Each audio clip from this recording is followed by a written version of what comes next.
stuff out, going through everything, sticking their hand through your peanut butter, all that, man, going through my mail. I'm talking about throwing my mattress out, throwing everything everywhere, dogging me out. What's up, y'all? So in prison, you got prison snitches, okay? You would think that since you in prison that dudes won't be snitching on you. Oh, they would snitch on you. I'll tell y'all about a time when this prison snitch told on me about me having a cell phone. But thank God I got rid of it before the people came and shook my cell down. So I ended up getting a cell phone. At that time, they was going for $1,500. Y'all remember them phones, the flip phones, the Razors by Sprint? It was one of them. Cost me $1,500. So I end up having my girl put $1,500 on this dude Cashapp, and I end up getting the phone. And the phone came with a charger too. Now they end up putting this white guy in my cell, this older white guy. At this particular time, y'all, I was real chilled out. In fact, I just came from the hole, from doing, I think, about 2 months in the hole. So I didn't want no trouble. I didn't want no problems. But I had to get on that phone. So I got me a phone. So anyway, so I'm in a cell. White dude coming there, older white dude. Looking at him, he looking at me. He like, hey, you think I can get the bottom bunk? Cause it's kind of hard for me to climb up and climb down. You know, me, I'm young, I'm fit. I'm like, you know what, go ahead. You got it, you can have it. So cool. So I get my stuff, put it on the top rack. Now show him where his locker had to put his stuff at. At this time, y'all, we didn't have the lockers, hold on. We didn't have the lockers where, oh, that car looks suspicious like a mug over there. Hold on. All right, so the lockers we had was like high school lockers in our cells. We didn't have like the suitcase lockers. We had like the lockers that's attached to the cement wall. So I'm showing him, I'm like, yo, this your locker right here. This, that, this, and that. I said, by the looks of it, I know you've been locked down before, so I don't really got to tell you what you need to do and what you shouldn't do up in the cell, right? He like, yeah, that's cool. I said, but just in case, let me just let you know, don't ever touch my stuff. Don't ever go through my mail, okay? Because I keep my mail on the desk right there. So I said, don't ever go through my mail. If you need something, just ask me.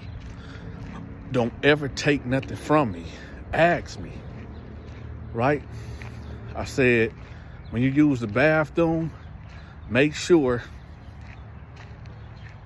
you put this sheet up, okay? Now, the reason why I told him put the sheet up, because I don't want to see you doing your business, especially if you're doing your number 2. So I had this white sheet that I spread it from here to there. Okay. I had this white sheet up that it was connected to the toilet, and it go over there by the desk. So all you have to do, if you're going to sit down, you just put it up and connect it. Boom. No sweat. I told him, like, since you got the bottom bunk, if you got to pass gas or something, man, you're going to have to get up out that bunk and turn your back to the cell and blow. Because it ain't happening up in here. So he said, all right, cool. And and also, when it comes to your commissary, you got to make sure you put it in my locker. Now, hold on, y'all. This wasn't no extortion stuff. It's because we had rats. We had an infestation of rats up in this prison. So I told him, like, in the way I had my locker, it was sealed tight, so no rats can get in it. So I said, you want to put your stuff in my locker? And when I said that, he looked at me crazy. I said, no, I ain't like that. And I explained to him like I explained to y'all, right? And I showed him like, I'm gonna keep my stuff over here and your stuff right there, right? So cool. Now me and him in this cell together for about 4 months. Usually I get on the phone when he leave out. So we end up getting on lockdown. It was an annual lockdown, y'all. So we in this thing. Maybe about 2 weeks, we gonna be up in here. But I need to get on this phone. So I wait for about 3-4 days. And I bust out the phone when I think he's asleep. So while he in there sleep, I'm on the phone talking to my girl.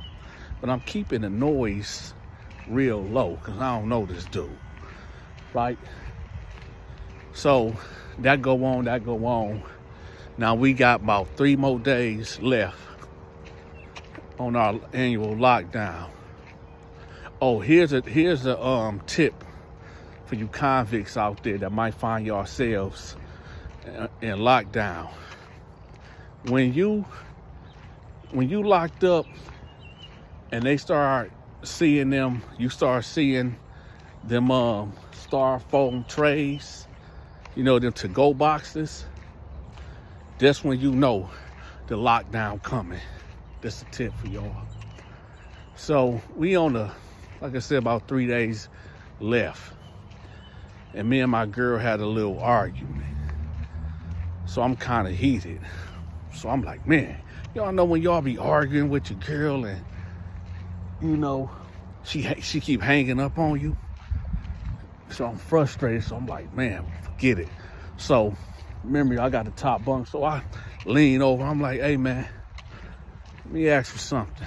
He like, what is it? I said, you got any people out there in the free world that that you want to talk to? He like, nah, everybody that I know, they done passed on, and to be honest, I ain't had no visitor in about 10 years, man. I said, oh, okay. See, I was trying to get the feel, man. Trying to get the feel to see, let him use the phone as a gesture, so he don't tell on me. But I guess he ain't had no need to use the phone. So I said, hey, well, check this out, man. I got one of them things in here, and if you ever need to use it, just let me. Now, I know y'all finna kill me in the comment section. I know. Y'all, Donta, you had it coming. But I had to, man. I was in a fit of rage. See, the matters of the heart took a hold of me, and I just wanted to get on the phone. And I guess that clouded my judgment. So that's on me, y'all. Hit that like button too while y'all at it. So he like, you got a phone? I said, yeah, man, I got a phone. You need to use it. I got you. This is where the military mind game started.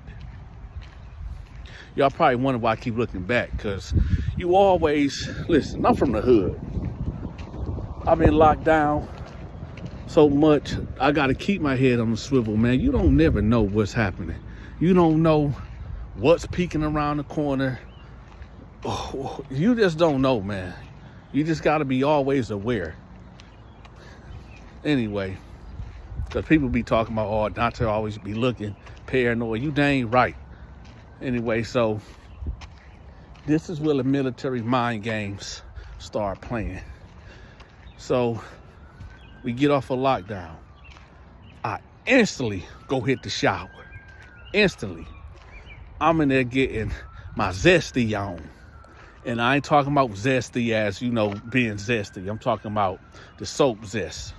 It's my favorite soap. It's that zesty soap. So I'm in there getting my zesty on. So then I get out the shower, head back to the room. He ain't in there. I'm like, no big deal, because usually when you take a shower, And then your cellmate usually just step out anyway to give you that privacy. So I ain't thinking nothing of it. Next thing you know, about 4 guards rush the cell. I'm right here in my towel, halfway got my boxers on underneath, and they rushed the cell. And I'm like, yo, what's up, man? Hey, they ain't cared I was naked. Had me spread the eagle style, standing up against the desk, handcuffed me, lead me out on the tier, butt naked. They eventually gave me my towel and covered me up though, but hey, this is prison, what can you do? So then they're tearing the cell up, and I'm like, yo, man, what is going on, man? They ain't telling me nothing. Dude's hollering because they done locked everybody down at this point. And dude was hollering like, yo, D, what's going on, man? What's going on down there, man? You do something to your cell? I'm like, man, I don't know what's going on, man. Hey, where your cellmate at? I don't know. I don't know where he at. Like, they tear, hey, y'all know how they do it. Y'all know how they do it. They throwing your stuff out, going through everything, sticking their hand through your peanut butter. All that, man, going through my mail. I'm talking about throwing my mattress out, throwing everything everywhere, dogging me out. So if they finally come get me out of 15 minutes, after about 15 minutes, they get me, uncuff me, tell me, yo, get your stuff up. And I'm like, yo, y'all ain't gonna tell me what's going on? They're like, nah, we ain't gotta tell you nothing. I'm like, all right, well, I want to write a grievance. Right?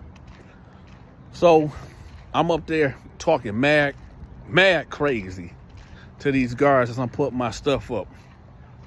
Now they threatening me. Oh, you gonna go back to the hole? Keep running your mouth. You going back to the hole? Yo, I didn't want to go back to the hole. Plus, I just spent 15, or my girl just spent $1,500 on this cell phone. So I'm not trying to go back to the cell. I hear some dogs barking. Let me walk back this way.